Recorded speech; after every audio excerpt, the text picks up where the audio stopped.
এক ভাই জিজ্ঞাসা করেছেন নামাজ আদায় করে না বেনামাজি, ওর কুরবানির বিধান কি? আমি তো মনে করি বেনামাজির ফরজ নফল কিছুই কবুল হবে না।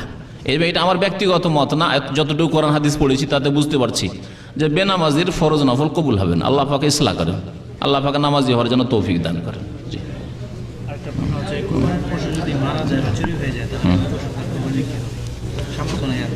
কোরবানির পশু যদি মারা যায় অথবা চুরি হয়ে যায়, তাহলে তার কাছে যদি থাকে, শক্তি সামর্থ্য থাকে, তাহলে কোরবানি করবে, আর না হলে করবে না, কোনো অসুবিধা নেই ইনশাআল্লাহ।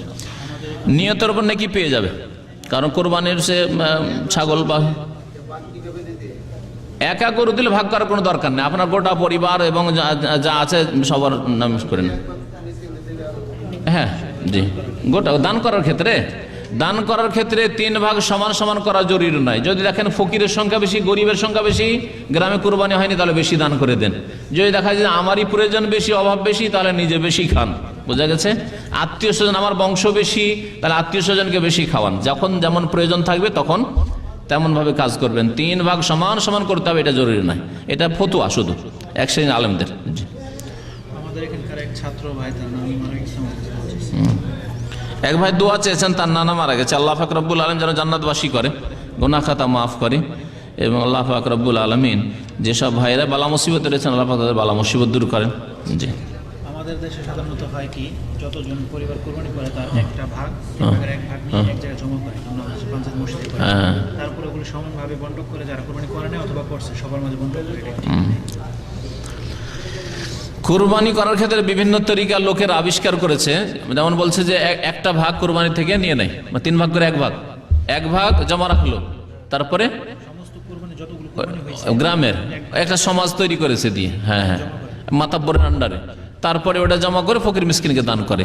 ওইভাবে দান করে যদি ভালো হয়, দেখেন যে আমানতদার লোকদের হাতে যাবে, বিশ্বস্ত লোক, ওরা ইমানের সাথে আমানতের সাথে গরিবদের পৌঁছাবে, তাহলে ঠিক আছে। না হলে আপনার কুরবানি, আপনি দেখছেন যে মাতাব্বর খেয়ানত করবো, নিজের বাড়িতে নিয়ে চলে ভালো গোস্ত, আর গরিব মিসকিনকে দিবে কি দিবে না, তো আপনি আপনার গোস্ত নিজে বিতরণ করেন। এই যে মন্ডল মাতাব্বর সর্দার সিস্টেম, আর তার কাছে খাল কুরবানি জমা করতে হবে, গোস্ত জমা করতে হবে, এটা কোনো শরীয়ত নাই, এটা কোনো শরীয়ত না। আপনি গরিব মিসকিনে পৌঁছিয়ে দেন। না, যারা কুরবানি করে তাদের বাসায় কেন যাবে? আর সমানে সমান গরিবের বাড়িও পাঠাবে, আর যারা কুরবানি করে তার বাড়ি পাঠাবে, এটা কোনো যুক্তি নেই। আমাদের এখানে তার বরং ভাগা হয়, 50 টাকা ভাগা, যারা কুরবানি করে তাদের 50 শেয়ার ভাগা, যারা কুরবানি করে তাদের মানে 50 টাকা নেবে ওর কাছে।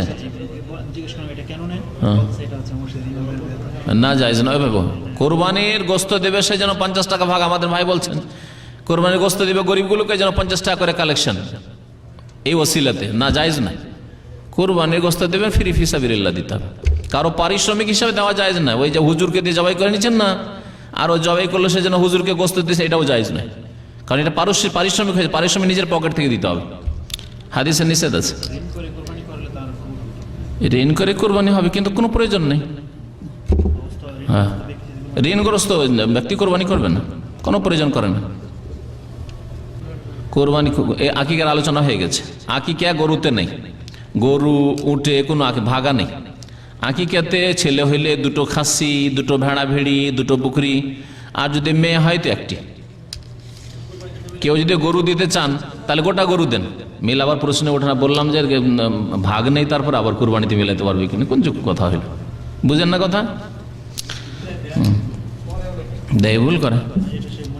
আকিকার বিস্তারিত আলোচনা এর আগে হয়ে গেছে, 2-4-6 মাস আগে আছে, আলোচনাগুলি শুনতে পারবেন না। আমাদের ভাই বলছেন যে অনেকে হয়তো খাসি কোরবানি দিতে পারবে, কিন্তু অজ্ঞতার কারণে ও খাসি কোরবানি না দিয়ে দেখছে গরু তো দিতে পারবো না, আর খাসি তো দিব না, কুরবানি দেয় না, গুনাহগার হবে। যেই ব্যক্তি গরু কুরবানি দিতে পারবে না, গরুর ভাগ দিতে পারবে না, সেই ব্যক্তি খাসি দেবে। সবচাইতে উত্তম কুরবানি হচ্ছে উট, তারপরে হচ্ছে গরু গোটা গোটা, আর তারপরে হচ্ছে ভাগ, 1 ভাগ সমান 1টা বকরি, 1 ভাগ গরু অথবা 1 ভাগ উট সমান 1টা বকরি, খাসি, ছাগল, দুম্বা। জি, কদম বুসি করা জায়েজ না, মা বাবা হোক আর ওস্তাদেরও কদম ছুঁয়ে সালাম করা জায়েজ না, এটা হিন্দুদের প্রথা। মাথায় চুমন দেওয়া যথেষ্ট হইল না, সুন্নতি কাজ করবে না, আমাদের বাঙালি মানুষ ওই বিদাতি কাজগুলি করবে। কোরবানি যার, বললাম তো, কোরবানি যার সচ্ছলতা আছে কোরবানি দেবে না, সে গুনাহগার হবে, গুনাহগার হবে।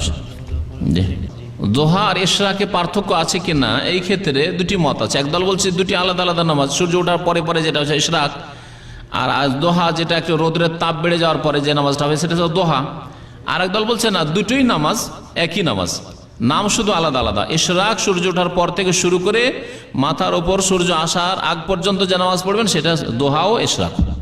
এবং শেখ ইবনে বাজ রাহমাতুল্লাহ আলাইহি এটা কি প্রাধান্য দিয়েছেন যে একই নামাজের দুটো নাম।